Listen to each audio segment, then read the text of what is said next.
¿Qué tal? Buenas noches. Comienza un nuevo programa de Cuestiones y Contrapuntos. ¿Cómo te va, Juan Pablo? Carlos, ¿cómo estás? Bien, bien. Bueno, una semana donde Macri fue el centro de las noticias prácticamente. Primero arrancó en Estados Unidos, ¿no es cierto?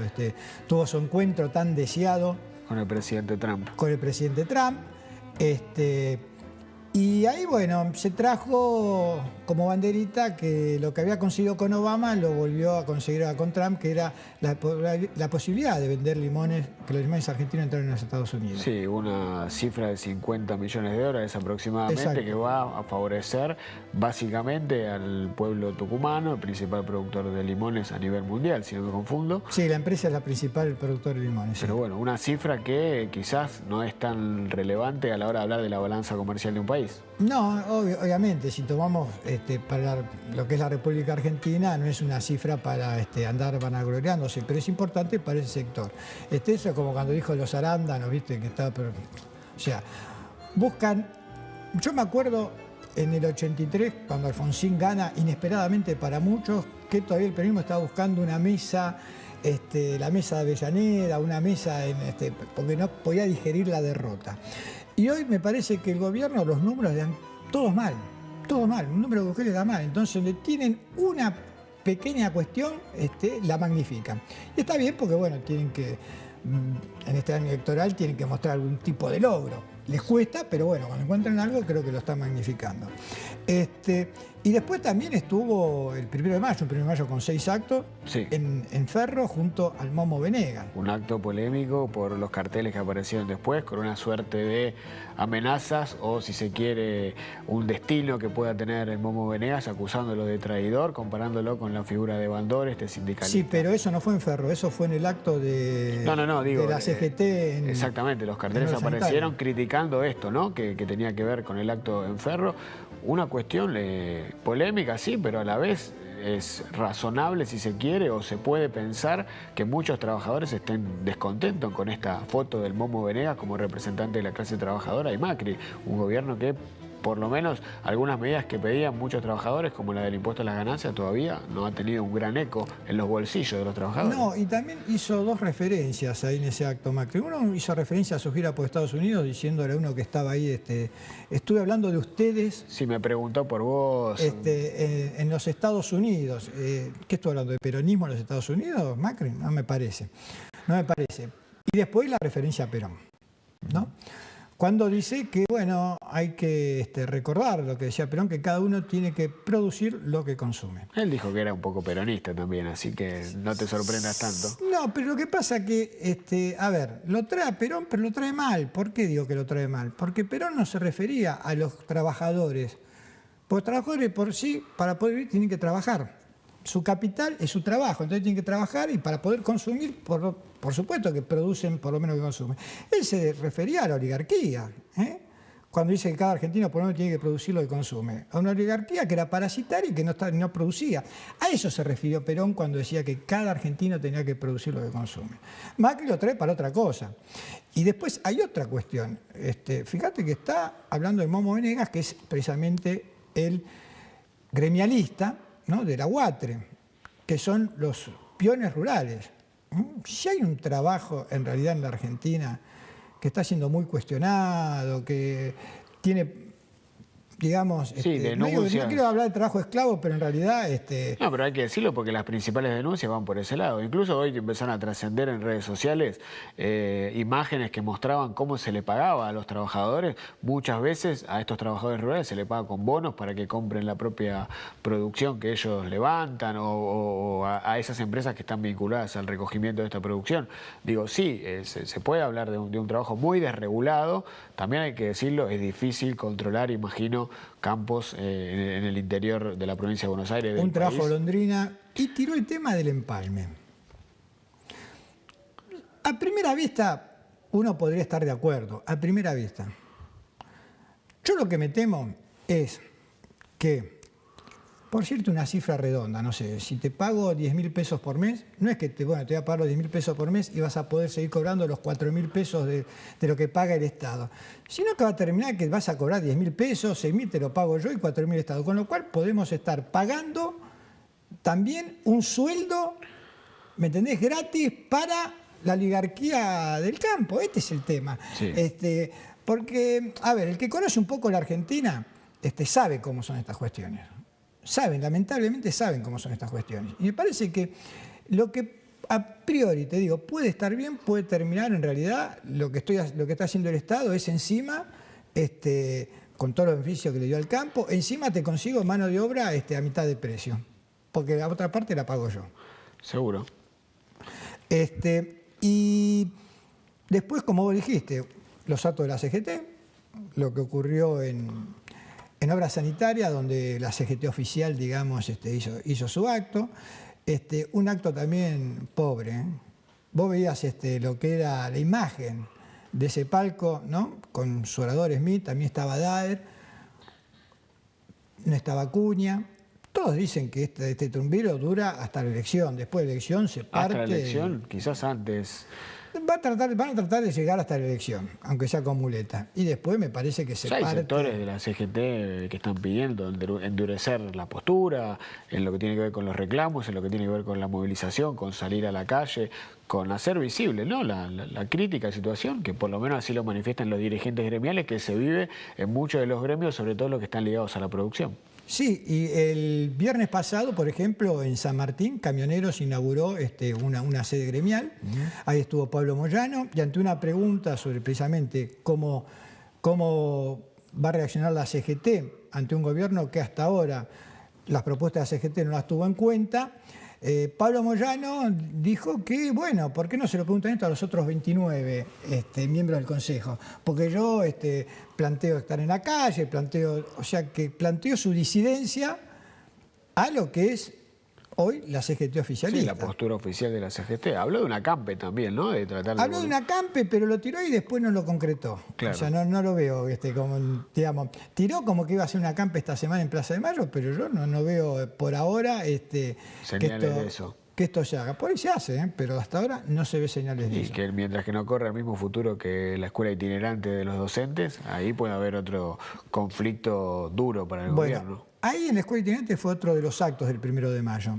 También poca gente. ¿No? La CT hizo su acto, Micheli no estuvo porque estaba en Cuba, tuvo Yasky, muy poca gente para lo que es un acto de una central obrera, ¿no es cierto? Después hubo dos actos de la izquierda, uno en el Obelisco y el más importante en Plaza de Mayo, el Partido Obrero, que amenaza con poder triunfar en algún gremio importante este año. Sí, ahora se vienen las elecciones de SUTEBA.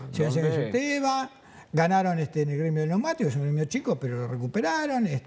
Están teniendo un trabajo muy importante, sobre todo en las bases y en los cuerpos delegados, digamos. Uno puede estar a favor o no de lo que plantea el Partido Obrero, pero son coherentes. En un marco donde no hay tanta coherencia, bueno, van avanzando. Sí, van ganando espacios, incluso también en las elecciones va ganando espacio el Frente de Izquierda. Hoy tiene representación y también en los distritos están muy cerca, o por lo menos en las últimas elecciones estuvieron muy cerca de romper el piso y de poder tener concejales, algo que hasta hace algunos años era prácticamente impensado para esos partidos. Así es. Y después también fue muy importante la movilización de los sectores sociales, barrios de pie, el movimiento Evita con, digamos... con la CETEP. La CETEP, ¿no? Y la corriente clasista combativa que lo hicieron ahí en el momento del trabajo, en el Paseo Colón. Pero parece estar todo atomizado, ¿no? Faltaría unidad en el movimiento obrero como para plantarse frente a un gobierno al que todos por lo menos coinciden en cuestionarle sus medidas económicas fundamentalmente, ¿no? Sí, yo creo que está atomizado, pero en las bases no está esa atomización, porque a todos le cabe chubasco y en realidad, bueno, la historia del movimiento obrero argentino también siempre ha sido así, ¿no es cierto? Se unen para después separarse, se unen para después separarse. El tema es que uno observa también que el gobierno ha encarado una política de... Cristina dijo, voy por todo. Macri va por todo sin decirte que va por todo. Lo hacen la justicia, lo hacen los gremios. Vos fíjate que a los gremios los quiere disciplinar con la caja de las obras sociales. Seguro. Pero también creo que va por la estructura gremial. Porque más allá de los dirigentes, algunos muy cuestionables, sí. Lo que acá se trata es de terminar con una organización que le dio al trabajador argentino poder y dignidad, digamos, porque digamos, en términos sociales, Argentina con todos los problemas que hay, comparando con el resto de Latinoamérica, sigue siendo importante. Sí, Acá vos tenés una obra social. Un nivel de gremialización alto con estos beneficios que vos decías, obra social, acceso a beneficios, turismo, por ejemplo, te pueden acercar una canasta educativa a principio de clases, algo que no sé si sucede en otros países de Latinoamérica, pero también esta estrategia del gobierno es de demonizar al movimiento obrero y hay que tener cuidado con eso, porque prácticamente son los cucos del sistema social argentino, los acusan de golpistas, de desestabilizar un gobierno, y la verdad que es peligrosa esa estrategia. Sí, bueno, pero es lo que está haciendo el gobierno, y en realidad también muchos dirigentes gremiales es para pegarle, ¿no? Es para pegarle. Sí, sobre todo como... Pero bueno, te repito, no es el problema de los dirigentes gremiales, porque si los dirigentes gremiales están con el gobierno, listo, pasaron por las aguas del Jordán. Ahora, si están defendiendo alguna otra postura, ahí viene el ataque. Ahí viene el ataque. Un gobierno que dice del diálogo, pero que no dialoga, y que... Bueno, lo que dicen es que dialoga, pero después te dice, bueno, gracias, y lo que vos le pediste lo hace todo lo contrario. Y después hay otro tema, ¿no es cierto? Porque dicen abiertamente, están esperando las elecciones para después venir con otro ajuste mucho más grande y peor. Entonces, ¿viste? Hay que tener mucho cuidado, porque, digamos, ya hubo el año pasado una transferencia que algunos la sitúan entre el 8, el 9 o el 10% de los sectores trabajadores, de los menos, digamos, de los sectores trabajadores a los sectores de la economía los sectores concentrados de la economía. Esa transferencia ya existió. Si a eso le sumás que viene otro segundo reajuste, bueno, se complica. Pero van a necesitar una mayoría parlamentaria, por lo menos para llevar adelante esas medidas, sin tener alguna oposición, digamos, en lo que son los espacios legislativos, y hoy no sé si están en condiciones de obtener esa mayoría parlamentaria. Pero van a subir la cantidad de hecho, la cantidad de diputados lo van a subir, ¿por qué? Porque ellos en el 2013... Sí, son los que menos ponen en juego, ponen pocas bancas en juego, entonces, y es el oficialismo. Y por más que uno pueda pensar determinadas cuestiones sobre Mauricio Macri, en realidad ganó con muchos millones de votos, todavía hay gente que sigue apostando por una esperanza a este gobierno y sus votos va a tener. No creo que tengan lo que están calculando ellos, pero... O los que necesitan, lo que creen que necesitan. En el 30% van a andar, punto más, punto menos, y eso le va a significar que van a tener una más representación en la Cámara de Diputados. Seguro. O sea, después va a ser la oposición la que va a tener que ver de qué manera puede transfigurar ese 70% de votos restantes, ¿no es cierto?, en una política de acción concreta cuando vengan las leyes del gobierno que van a estar en contra de la mayoría. Seguro. Pero bueno, hoy tenemos dos invitados. Tenemos más, pero algunos se nos cayeron en el camino. Suele pasar. Suele pasar, porque este programa lo grabamos a la tarde, y a la tarde es horario de trabajo, y bueno, algunos se comprometen, pero en el medio pasan cosas que se dificultan. Agradeceremos más a los que vienen, entonces. Sí, hoy tenemos dos invitados, entonces. Bien. A Daniel Arroyo, un dirigente del Frente Renovador, vinculado a lo social, pero un hombre que sabe también leer política, ver política, y es uno de los que más saben el tema social. Sí, sí. ¿No? Y tenemos a un concejal de San Miguel, del Frente para la Victoria. Un concejal del Frente para la Victoria, Sebastián Cáceres, que nos va a hablar de la realidad del distrito, hombre del Movimiento Evita, también nos va a hablar del posicionamiento de ese espacio político de cara a lo nacional, a la elección que se viene.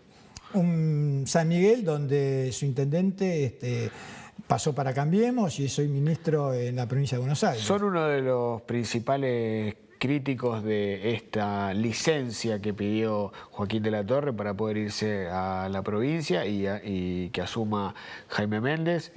Tuvieron ahí una presentación judicial que finalmente no tuvo éxito, pero sí, son muy cuestionadores de esta actitud, esta decisión política que tomó el ex intendente, ahora ministro de Gobierno de Vidal, Joaquín de la Torre. Para finalizar este bloque, dos cositas. Una, bueno, Randazzo a todas las señales que va a jugar por adentro. Sea quien esté Cristina o esté Scioli, Randazzo va a ir a internas por adentro. Pues se especulaba mucho que si jugaba Cristina, Randazzo iba a armar por afuera. Ha dado hasta ahora todas muestras para decir juego por adentro, Randazzo. Eso por ahí. Y por otro lado, en el Frente Renovador, vimos en el día de ayer un raíz televisivo de Margarita Stolbizer y de Sergio Massa, un Sergio Massa que hacía rato que no aparecía en los medios. Seguro. ¿Te acordás que nosotros lo dijimos acá incluso en el programa? ¿Qué pasa con Massa? En un marzo hubo tantas movilizaciones, tantas cosas que no aparecía la opinión de Massa sobre estos temas.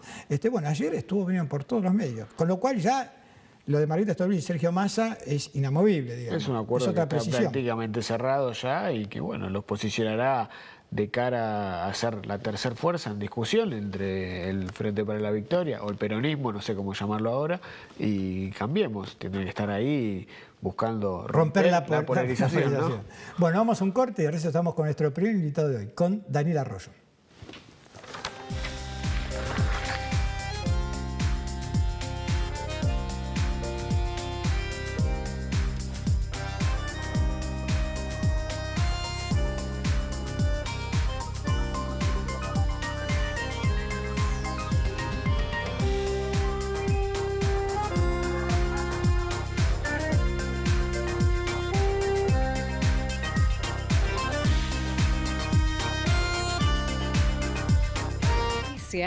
Cámara de Diputados de la Provincia de Buenos Aires. Caballito Automotores. Concesionario oficial Honda. Avenida Directorio 800 y Avenida Rivadavia 5999. Nuestro compromiso es con usted.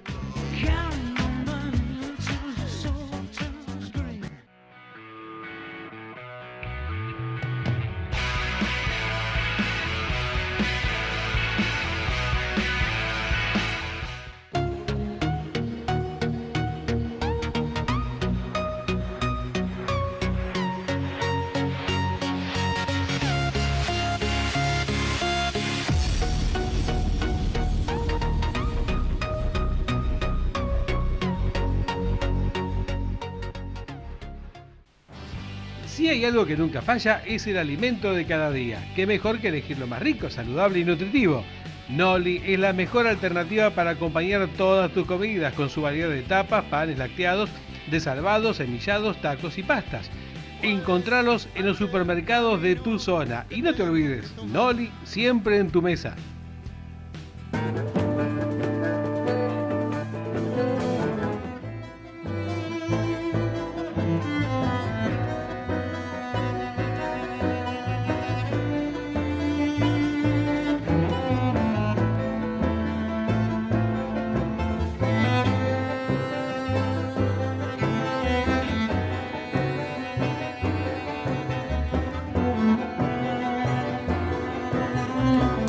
Y seguimos aquí en Cuestiones y Contrapunto y estamos con nuestro primer invitado de hoy, con Daniel Arroyo. Gracias por estar acá. Un gusto. Decíamos en el bloque anterior que, bueno, que la situación social está muy complicada. ¿Qué tan complicada la vemos? Mucho. Yo creo que hay dos datos claves. Uno es que sigue bajando el consumo de leche. Mes tras mes sigue bajando el consumo de leche. Eso es muy determinante. Todas las madres saben que tienen que darle leche a sus hijos. Si baja el consumo de leche quiere decir que no hay plata. Y en segundo lugar hay menos gente que viaja en colectivo. Si uno toma la gente que se traslada del conurbano a la ciudad de Buenos Aires en horarios laborales, hay menos gente, lo que quiere decir que no hay trabajo.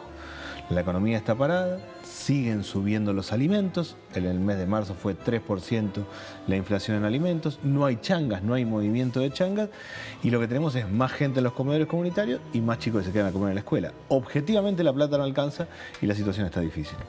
¿Y qué significa que, por ejemplo, se vendan más autos de alta gama en detrimento de los autos, digamos, de la clase media o los autos más estándares? Lo mismo que aumente el consumo de champán y baje el de leche, que hay un aumento de la desigualdad. Uno debería hacer la cuenta simple. Si el Estado sigue por lo menos gastando lo mismo en Argentina y hay más pobreza, quiere decir que estamos sacando de abajo y llevando arriba. Estamos transfiriendo de los que menos tienen a los que más tienen. A mí me parece que la política del gobierno está verdaderamente equivocada. La idea de que van a venir inversiones y las inversiones van a derramar sobre el empleo es un error. Eventualmente conseguirá inversiones para soja, minería, sector financiero, donde hay alta rentabilidad, pero el trabajo está en la construcción, el textil, el comercio, el metal mecánico. Sin mercado interno, sin pymes, la Argentina no se desarrolla. El gobierno no apuesta al mercado interno, sino al derrame de afuera. Ahí hay un error grave, me parece a mí. El Frente Renovador se para frente a este escenario que describís con un, por lo menos, plan que lanzaron en estos días, que es bajemos los precios. La idea es un poco bajar los precios de productos básicos de la canasta, ¿no? Contanos un poco el detalle de este programa. Nosotros tomamos los 11 productos de la canasta básica, son leche, huevos, arroz, harina, carne, el fideo, los básicos, y planteamos tres cosas. Uno, quitarles el IVA. bajar el impuesto al valor agregado. Segundo, la ley de góndola. Hoy lo que tenemos es mucha cartelización. Una empresa puede tener 4 o 5 marcas de producto y te ocupa toda la góndola.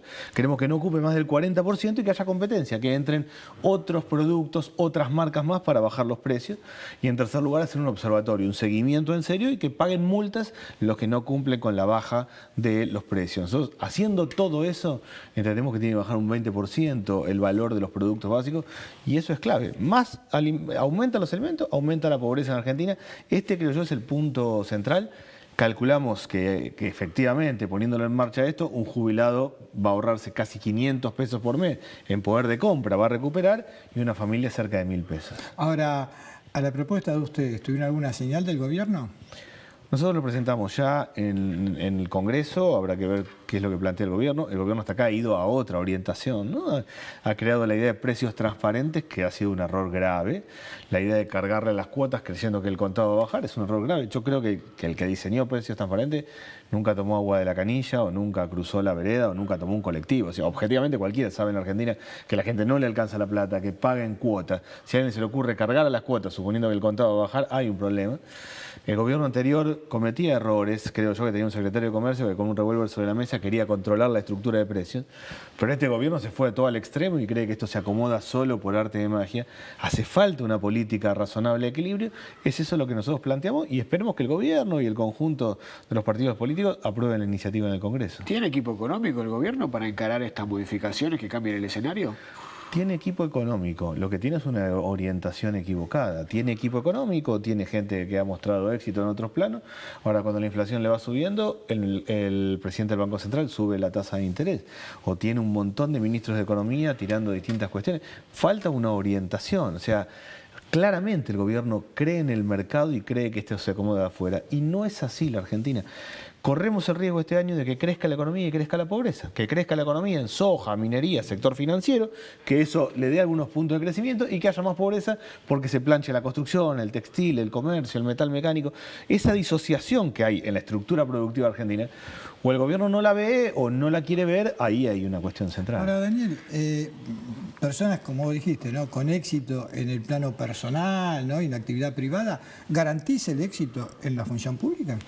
No, sobre todo creo yo que estamos frente a un gobierno de clase, o sea que todos ven lo mismo. Cuando arma alguien un equipo de fútbol tiene que tener un habilidoso, uno que raspe, uno que marque, tiene que tener distintos jugadores. Acá no, en el gobierno todos leen cuadros, Excel, datos macro, pocos conocen la calle, pocos andan de verdad viendo qué es lo que pasa, les falta vínculo con la vida cotidiana. Hay una Argentina de los más pobres, que no tienen lo mínimo, hay una Argentina vulnerable a gente que hace changa, hay una Argentina de clase media y una Argentina de clase alta. Las dos Argentinas de abajo, que la llevan como pueden, que hacen changas, que están endeudadas hoy, porque como la plata no alcanza, toman deuda en el financista de la esquina, en el del barrio o en el que vende droga. Esas Argentinas, creo yo que el gobierno o no las interpreta bien o no las conoce y en concreto no está haciendo políticas para los más pobres. Las acciones, si pobreza cero queda para acá, el gobierno encaró para otro lado.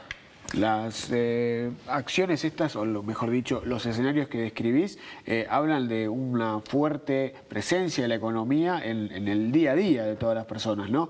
Digo, se viene la elección, estamos cerca, lo que se va a plebiscitar ahora es el desarrollo de la economía del país. ¿La gente va a dar un apoyo a eso o un rechazo a estas medidas? Yo creo que es muy importante y que en el voto es muy significativo el bolsillo y cómo uno ve las cosas.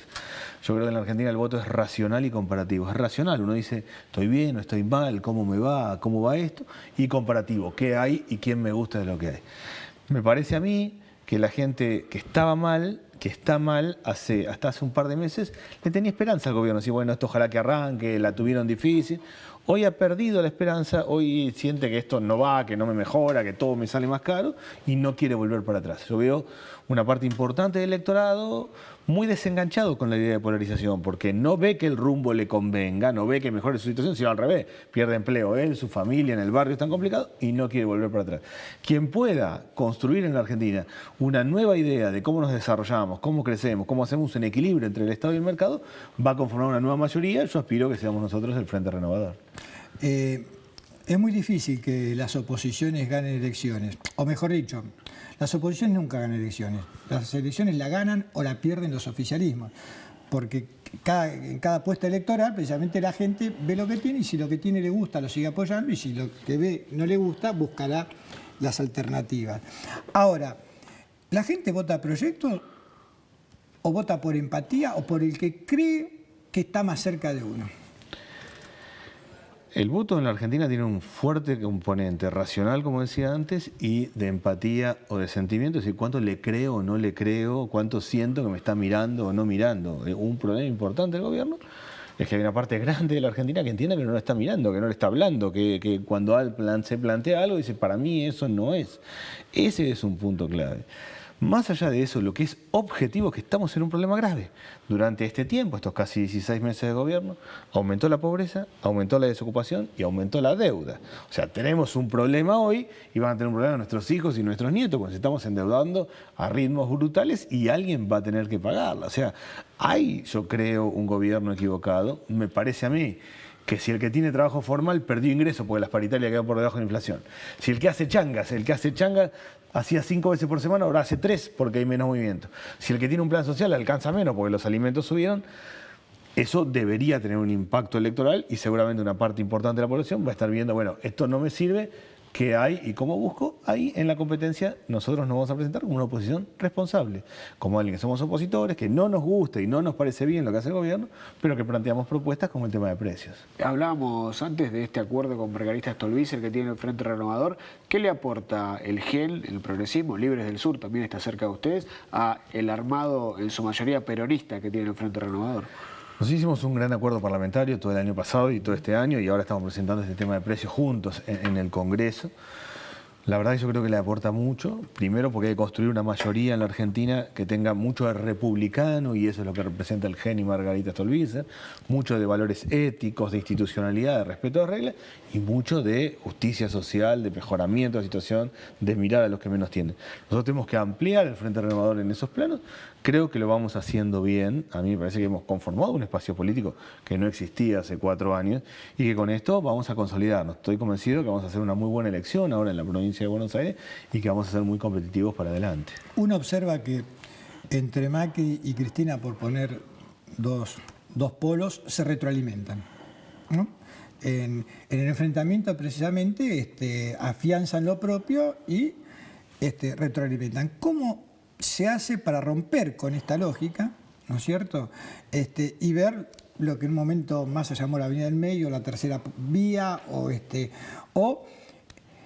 en este país tan agrietado de enfrentamiento, uno lo ve en las redes sociales, terrible, entre los mismos familiares. Hay casos donde dicen no hablemos de política porque por lo menos queremos mantener la fiesta en paz. ¿Cómo se hace en esta cuestión para tratar de bajar los ánimos y dar otra propuesta? Primero haciendo propuestas. Nosotros somos una oposición con propuestas. Yo creo que la polarización está en los discursos, pero no en la vida cotidiana. En la vida cotidiana lo que hay es una dificultad para tomar el colectivo, para cargar la SUBE, para poder llegar a fin de mes o para tener los alimentos básicos. Eso es la vida cotidiana de las personas. La polarización, a mi modo de ver, es una actitud adolescente, que es buscar explicar que el otro tiene la culpa. El adolescente dice la culpa de mi mamá, de mi papá, el profesor me quiso jorobar, siempre le echa culpa a otro. Cuando pasa a ser adulto, deja de echar la culpa a otro y dice, bueno, tengo que responsabilizarme yo. La polarización como concepto es un esquema adolescente, es decir, a ver quién tiene la culpa de que la cosa no funciona. En realidad, lo que hay hoy es un montón de gente que la tiene complicada, que la está pasando mal, que no está pensando en las elecciones ahora, de acá a agosto y a octubre. Nosotros los que estamos en la política estamos muy interesados, pero el grueso de la población está pensando en su vida cotidiana. Yo no veo una polarización, yo creo que la grieta es social, que no es una grieta de si me gusta A o B, que la grieta es que no alcanza la plata, que está complicado, que el peón de taxi cuando para porque hay un corte dice yo laburo todo el día, a mí nadie me da nada, que el de clase media dice yo pago impuesto y va todo para acá. En ese esquema me da la impresión a mí que la grieta es social y que ahí la responsabilidad no es aumentar el conflicto discursivo, sino atender el problema social argentino. ¿Y qué rol juegan las encuestas en esto que tiene que ver con la dinámica política? Digo, la siguen marcando, quizás no primero a Cambiemos, pero primero a Cristina y el Frente Renovador aparece lejos. Digo, ¿qué rol juegan las encuestas a la hora de inclinar o no el voto de la gente? Yo creo que poco, y de hecho los encuestadores vienen pifiando hace tiempo. El Brexit en Inglaterra lo marca claramente, el no en Colombia, el triunfo de Trump, todas cuestiones que nadie fue, en las mismas elecciones de Francia hace muy poquitito, nadie le quedó claro quiénes eran los dos que iban al balotaje. No porque los encuestadores lo quieran hacer mal a propósito, sino porque la sociedad se define en el último momento. Y es difícil interpretar los intereses de sociedades que van viendo hasta el último momento y ahí define. Así como la política cierra las listas hasta el último momento a ver qué pasa, la sociedad también va mirando, decir, a ver qué hay, a ver qué no hay. En ese contexto, yo le doy mucha más importancia a los estudios cualitativos que los cuantitativos. Si alguien viene y dice, este tiene 32% de voto, este 15%, este 20%, yo digo, es difícil que se pueda establecer, menos llamando por teléfono y que hay de un montón de llamados, muy poquita gente que responde. Claro. Si veo un estudio cualitativo donde se ve claro que las preocupaciones tienen que ver con esto, con la seguridad, con esto, ahí creo más. Yo le doy importancia a los estudios cualitativos. A lo cuantitativo de los números es lo que dan encuestas a los que captan, que contestan por teléfono, que en general son muy pocos, y con una sociedad que no está pensando en las elecciones, sino en otra cosa, con lo cual, más una semana antes, 2 semanas antes, ahí sí va a tener claro a dónde quiere ir. Daniel, el Frente Renovador nace en la provincia de Buenos Aires y es evidentemente de la provincia de Buenos Aires allá por el 2013. En 2015 se nacionaliza con los costos que dio también esa nacionalización y hoy, 2 años, 1 año y medio después, ¿en qué situación se encuentra el Frente Renovador? Porque uno cuando habla del Frente Renovador, Sergio Massa, provincia de Buenos Aires, pero digamos, hay otros elementos del Frente Renovador en las provincias que bueno, ¿tienen su incidencia o todavía le cuesta penetrar en esas provincias? Primero, nosotros ya somos una fuerza federal, tenemos representación en las 24 provincias, en algunas provincias tenemos responsabilidad de gobierno, en otras muy claramente de oposición. Tenemos una presencia federal, se ha consolidado, yo diría, en tiempo récord, en poco tiempo, una estructura política en un país tan largo, con tantas realidades distintas. En la provincia de Buenos Aires tenemos nuestro principal accionar. La provincia de Buenos Aires tiene 16 millones de habitantes, es como Chile, es como un país dentro del país, y está claro que la batalla electoral de la provincia de Buenos Aires es significativa. Es la madre de todas las batallas. Sí, sí. Si vos, digamos, para el gobierno puede ganar en el país, ahora pierde la provincia de Buenos Aires y es un costo político muy importante. Yo creo que es muy significativo. No me engancharía con esto de que si alguien gana o pierde ya está definido cómo sigue la película, porque eso no es así. Sí es muy significativo. Sí, la provincia tiene un conurbano bonaerense que está muy complicado. O sea, hay un lugar donde está parada la economía, está complicado, va más gente a los comedores, se vende más droga, está difícil. Es el conurbano bonaerense. Entonces eso sí marca un poco el termómetro del humor social. No veo las elecciones como de vida o muerte, ni proyectaría que porque ganó tal, la Argentina sigue así o no. No, y está demostrado varias veces que no ha sido así. Sí son elecciones claves, porque estamos hablando del distrito más importante y más complejo del país. ¿Le falta más peronismo al Frente Renovador? Y le pregunto, vinculado a esto que yo hacía referencia ante la llegada de Margarita Stolbizer, ¿un poco ahuyenta a la presencia fuerte del peronismo que tiene en todo el país Margarita Stolbizer? No, para empezar, varios venimos del peronismo, el propio Sergio Massa, yo y la mayor parte de los dirigentes. Claro. El peronismo tiene que ver con mirar hacia abajo y poner como eje la justicia social y la pretensión de movilidad social, de que los que están peor puedan moverse para arriba. Eso es. Nosotros tenemos mucho de esa mirada, tenemos gente que viene del radicalismo, tenemos gente que viene del progresismo, de distintos lugares. Hemos conformado un partido moderno. Un partido moderno hoy no es un partido con una sola identidad, sino con múltiples miradas, con actores diferentes. Lo que nos caracteriza es que tenemos propuestas, que no somos de tirar piedras, sino plantear propuestas, elaborar propuestas. Y lo que nos caracteriza, me parece también, es el tema de que creemos en la cultura del trabajo y en el desarrollo productivo. Esto va a funcionar si se mueve en la cadena productiva, si hay más trabajo. Ese es el eje. Nosotros creemos en eso y no en el mercado o en el derrame o en ideas que no han funcionado nunca. ¿Le das alguna importancia al tema de la iglesia en la cuestión social? Muchísima. La iglesia, sobre todo los curas que trabajan en los barrios, tienen un rol central. No solo en términos prácticos, que es el tema de la contención, los comedores, la asistencia, sino en términos de darle un lugar. La pobreza tiene que ver con la falta de vivienda, tiene que ver con las condiciones materiales, pero tiene que ver con estar afuera de todo, con estar solo, con no tener a nadie, con no tener red.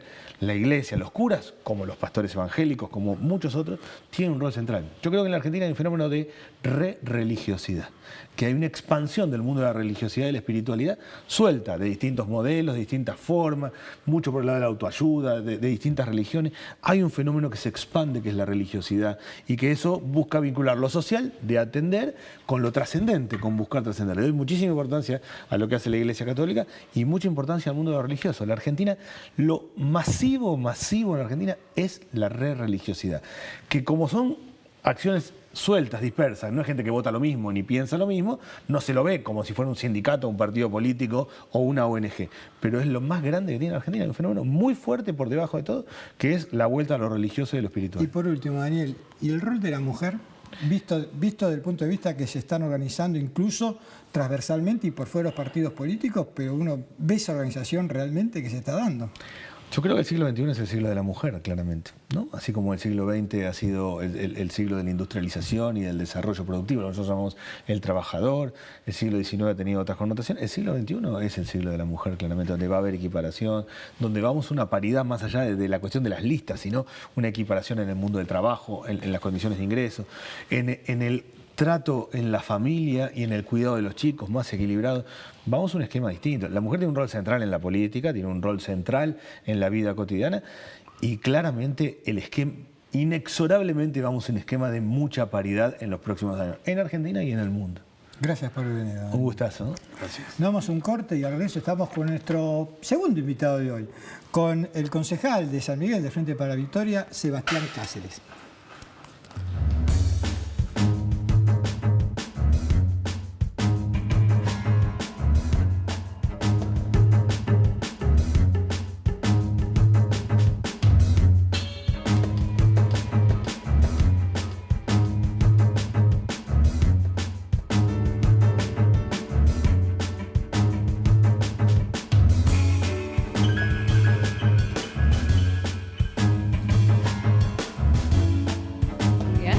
Cámara de Diputados de la Provincia de Buenos Aires. Caballito Automotores. Concesionario oficial Honda. Avenida Directorio 800 y Avenida Rivadavia 5999. Nuestro compromiso es con TED.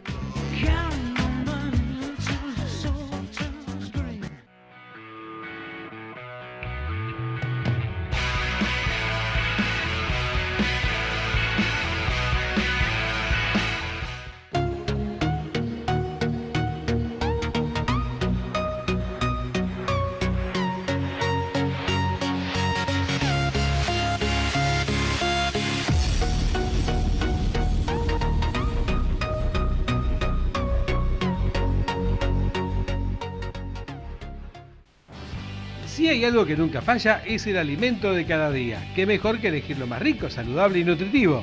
Noli es la mejor alternativa para acompañar todas tus comidas con su variedad de tapas, panes lácteos, desalvados, semillados, tacos y pastas. Encontralos en los supermercados de tu zona. Y no te olvides, Noli siempre en tu mesa.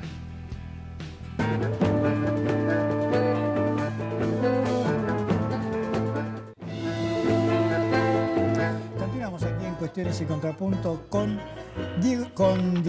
Sebastián Cáceres, que es concejal de Frente para la Victoria y miembro del Movimiento Evita en San Miguel. Gracias por estar acá, Sebastián. Gracias por la invitación.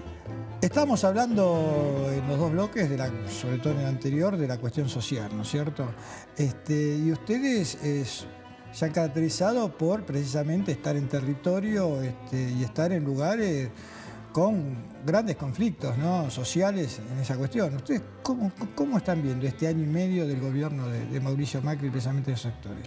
La verdad es que hay una transferencia económica de los sectores más humildes a los sectores más concentrados de la economía en Argentina muy grande. Se ha producido el año pasado, este año continúa en esa política económica y con eso, ¿cómo repercute en el territorio? La verdad repercute en varios aspectos. Uno, en términos de cómo crece la desocupación, los sectores que podemos decir, que nosotros llamamos la economía popular, que son trabajadores independientes, que crean su trabajo. ¿Por qué? Porque trabajan con con un trabajador que está mejor, entonces va y le corta el pasto, y eso se genera, eso hoy se está parando, porque aquel sector que está formalizado, la changa está complicado porque el de las paritarias no cerraron, los tarifazos. Todo eso ha generado que ese sector que antes tenía cierta autonomía para moverse, hoy está más acotado. mucho más acotado y además después tenés la inflación, ¿no? A la clase política le aumentan la demanda de trabajo, de comida, de cualquier tipo de necesidad. ¿Hacia ustedes les llegan esos reclamos? Mira, antes uno percibía, ¿no? Porque el paso de cuál era, decía, estoy en esta informalidad, quiero pasar a estar en una orden más de estabilidad económica, laboral, y hoy piden mercadería. Entonces, ¿qué perdimos? La estabilidad en términos económicos de ese vecino podía generar, digamos, a través de esta idea de que generaba su laburo, hoy ya no tiene estabilidad económica. Entonces vuelve al principio, que es la mercadería, para poder bancarse los días que no llega con la plata mensualmente. Arroyo hablaba en el bloque anterior de que se ve menos gente en los colectivos. Y San Miguel, precisamente, se caracteriza, entre otras cosas, porque es un polo de barrios cercanos que la única forma de movilizarse tiene es precisamente a través del colectivo. ¿Ustedes han observado eso en San Miguel? Mira, hemos observado lo siguiente. Vos en San Miguel tenés dos sectores de donde pasan los vecinos. Un sector donde consumen los laburantes. Ahí ya se nota que hay menos vecinos que van a comprar. Pasan. Antes vos veías que entraban a comprar, a consumir. Hoy pasan. Yo tengo la costumbre de ir a charlar con todos los comerciantes del centro, más alejados, de otras zonas más de clase media, voy a charlar. Por ejemplo, un peluquero me decía, salvé el mes el fin de semana, el sábado, porque en la semana no laburé. Y es un peluquero de clase media, un peluquero que atiende a la clase media que no tenía ningún problema en términos de laburo. Hoy dice, el sábado salvé el mes. Entonces, ¿qué quiere decir? Que la problemática que empezó en los sectores más humildes, hoy ya está llegando a la clase media. O sea, es una espiral. Y el problema es que las políticas económicas del gobierno van en esa dirección.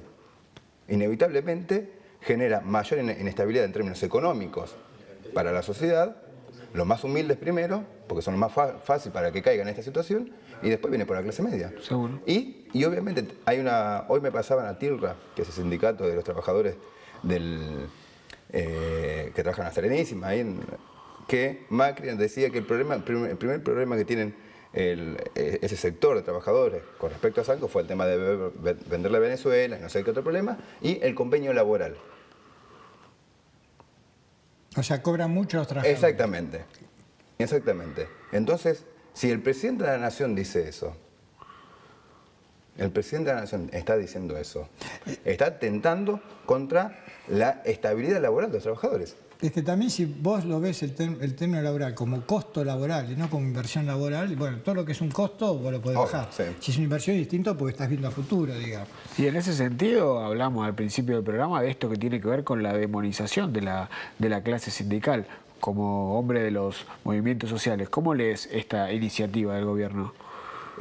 Clara, creo que el gobierno vino a instalar un modelo económico y para poder instalar ese modelo económico necesita que no exista organización sindical ni convenios laborales, en este caso sean los sindicatos o los movimientos sociales, que va a continuar con su política tratando de desarticular, aislar y demonizar a los sindicatos. Esto, creo que esa es la base del modelo, del proyecto político que ellos tienen en claro, que no lo dicen, pero que todos los días uno lo ve. ¿Por qué te has dado cuenta que precisamente el 1 de mayo había imágenes de los actos de la CGT, Sí. Imágenes obviamente de lo que ocurrió en Ferro, pero si quería buscar una imagen precisamente de la movilización que hicieron ustedes junto a Barrios de Pie y a la corriente clasista y combativa, no lo encontraba, porque cambiaba, no encontrabas una imagen de ese acto. Sí, suele pasar porque me parece que hay una intención de que tiene que ver con, digamos, a ver, esa muestra, esa fragmentación de actos, también, digamos, me parece que es a lo que apunta el gobierno, tratar de generar la mayor fragmentación posible. Y vos tenés otro acto que tiene una connotación totalmente distinta, muy grande en términos de movilización, muy claro en términos de, porque nosotros, por lo menos cuando se declaró la emergencia social, se hizo un trabajo muy interesante que es hablar con todo el arco político, porque no es un problema de un sector sino que atraviesa toda la sociedad. Entonces, cuando uno puede construir una política en función de una mayoría con visiones a largo plazo y que pueda empezar a resolver algunos problemas a la gente, eso ya empieza, digamos, no le gusta a algunos sectores del gobierno que eso se muestre, que es posible construir otro escenario en la Argentina. Hablamos de un escenario social con vos, con Daniel Arroyo, bastante crítico y responsabilizamos al gobierno nacional, las políticas provinciales. Hay gobiernos locales que pueden tomar medidas como para apalear un poco esta situación. Venís de un municipio gobernado por Cambiemos. Te pregunto, ¿qué es lo que hace el gobierno local ante esta situación? Subejecuta el presupuesto. A ver, profundizanos. ¿También a nivel local? Exactamente, hacen la misma política que el gobierno nacional. Ahora, Gobiernan para los ricos, subejecutan los presupuestos. Por ejemplo, el hermano de Joaquín de la Torre, que va a ser seguramente el candidato de Cambiemos localmente, que es Pablo de la Torre, él lleva adelante una dirección de niñez, que además es concejal, pero que se tomó licencia. Exacto. ¿No? Que es un detalle, pero bueno, eso es... Profundizamos después. En otro momento. Tenían para gastar 100 pesos y gastaron 60 nada más. Porque la dirección de la niñez está dirigida a los sectores más humildes de niños de San Miguel. Bueno, solamente gastaron el 60%. El otro 40% fue a otras cuentas. Pasó a otras cuentas, pasó sí, a otro formato de presupuesto, pero en eso se repite en todas las áreas que tienen que ver con atender a los sectores más humildes o trabajadores, siempre se ejecuta. En el gobierno de San Miguel. Cuando hay que pagar a una empresa, se paga todo y por demás a veces. Ahora, Sebastián... 100%, por ejemplo, a Paniza, la que recolecta la basura, le cumplimos por demás. Están los números, digamos. No había forma de que... entonces vos decís, a las empresas sí le pagás, ¿no? Gastás todo, y a los que te votaron para que gobiernes, no les pagás. Ahora, Sebastián... ¿Cómo reacciona la gente de San Miguel? Digo, ¿por qué te digo esto? Porque el primer gobierno de Joaquín de la Torre vino de la mano del Frente para la Victoria. Sí. Cuando vino el 2013 fue uno de los pocos, de los 8 intendentes que conformaron el Frente Renovador. No es que fue el Frente Renovador, fue uno de los que conformaron el armado del Frente Renovador. Un Frente Renovador que se caracterizaba porque su gran mayoría también era peronista. En el 2015... incluso contra la lógica de muchos, volvió a ganar, ¿no es cierto? Sí. Pero con el Frente Renovador. Sí. Ahora pasa a Cambiemos. La gente ve que entonces Joaquín de la Torre se aleja del peronismo que ellos votaron, o en realidad siguen a Joaquín de la Torre, así está en Cambiemos, está en el Frente Renovador o en el Frente para la Victoria. No, mira, ahí hay una realidad que es que, por ejemplo, cuando estamos charlando con los vecinos y ellos decían, por ejemplo, en la campaña que, bueno, tal candidato no va a asumir, se va a ir del municipio. Y charlando con los vecinos te decían, nosotros lo votamos para que nos gestione Joaquín, no Jaime Méndez. Porque yo no creí cuando me decían esto, que este intendente Joaquín de la Torre iba a hacer esto. No les creímos. Dice, lo votamos de nuevo. Ganó con una diferencia corta, pero ganó, ¿no? Porque las elecciones también, digamos, las elecciones de intendente, anteriormente Joaquín ganaba con un 20 de diferencia, acá ganó por 3 puntos. No es muy... Sí, pero con un Frente Renovador que venía, digamos, en un clima... En un clima, sí. Digamos, de polarización. Es más, en las PASO perdió por 11 puntos. Perdió por 11 puntos. Y recuperó eso... Mira, vos recién decías que a veces... nosotros tuvimos una circunstancia que fue la de... No pudimos construir un proyecto político, pero no pudimos construir un proyecto político en términos de que todos aquellos compañeros pueden ser parte de aquel que ganó la interna. Eso fue un problema del peronismo nuestro. ¿Y ahora se va a volver a repetir ese problema? Y esperemos que no. Venimos charlando con muchos actores que tratemos de ponernos de acuerdo en lo local para poder poner el municipio de San Miguel. Mira, San Miguel tiene para gastar por día entre 8 y 10 millones de pesos. Y en San Miguel no se ve. Hoy hay obras, pero son obras que vienen de nación y que vienen de provincia. Y una discusión que venimos teniendo muchos dicen, no, bueno, las obras que están haciendo el gobierno oficial de Cambiemos le va a permitir ganar. Yo lo dudo. ¿Por qué lo dudo? Porque una cosa es cuando vos tenés estabilidad económica, cuando un vecino tiene estabilidad económica, tiene otros problemas, que es la seguridad, que es el asfalto, que es... Hoy tiene un problema que es no tiene esa estabilidad económica. Entonces... Pues sí, que al no haber esa estabilidad económica, el cordón cuneta no sirve para ganar elecciones, digamos. En esta circunstancia, creo, por eso digo, igual esto es una discusión que venimos teniendo, pero yo creo que no le va a alcanzar para ganar. ¿Ustedes están jugando con Randazzo ahí en...? Nosotros sí, como un movimiento, está el sector que nosotros estamos encabezando el espacio de Randazzo, hay un sector que tiene que está con el espacio de Scioli, también está Franco Laporta, que fue el último candidato. ¿Y vos crees que pasada esta instancia de interna se va a lograr eso que decían en el peronismo, que el que gana conduce y el que pierde acompaña? Si tenemos si estamos a la altura de las circunstancias, vamos a poder lograrlo. Pero necesitamos dirigentes que estén a la altura de las circunstancias. Y esto también tiene que ver con, que vos decías hace un ratito, los oficialismos pierden, ¿no?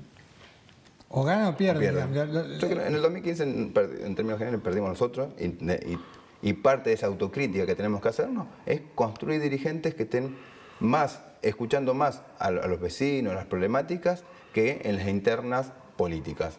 Porque en las internas políticas no se resuelve el problema de los vecinos. Entonces, salir del microclima militante para poder tomar la agenda que los trabajadores y los vecinos están teniendo. Por ejemplo, nosotros tenemos un problema muy grande con el tema de los edificios. Se construyen edificios y no hay una política que ordene eso. Entonces, los vecinos no tienen agua. Falta la infraestructura, digamos, para esa cantidad de edificios. Sí, totalmente. Y además falta, ¿sabes qué? También que le decía la otra vuelta al intendente cuando lo crucé, le digo, ¿por qué no convocan convocan una mesa, por ejemplo, con el tema de violencia de género, los femicidios? ¿Por qué no convocan una mesa a todos los actores políticos y sociales del distrito? Porque no es un problema de un sector, es un problema de todos. En términos de seguridad, en la iniciativa política, y después nos pelearemos en las elecciones a ver qué sector gana, pero hay temas que son trascendentales para cada uno de los vecinos y vecinas. Tendrían que ser cuestiones de Estado. Totalmente. Gracias por haber venido, Sebastián. No, gracias a vos. Gracias. Aprovechamos estos últimos minutitos, Juan Pablo, para hablar de 3 de febrero, ¿no es cierto? Exacto. Ahí, bueno, tuvimos un caso de un director que tuvo que renunciar.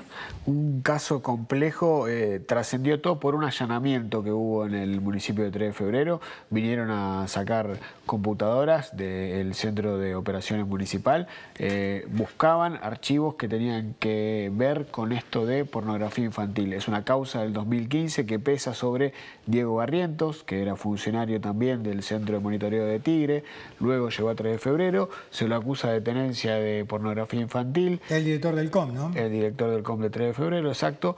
Además señalan que creaba cuentas en distintos sitios de temática de redes sociales para contactarse con menores. El hombre está detenido y lo primero que hizo el gobierno de Valenzuela es pedirle la renuncia. Él ya no forma parte del plantel municipal, digamos, y en el Consejo Deliberante hubo una sesión donde... ¿Este hombre está preso? Este hombre está detenido.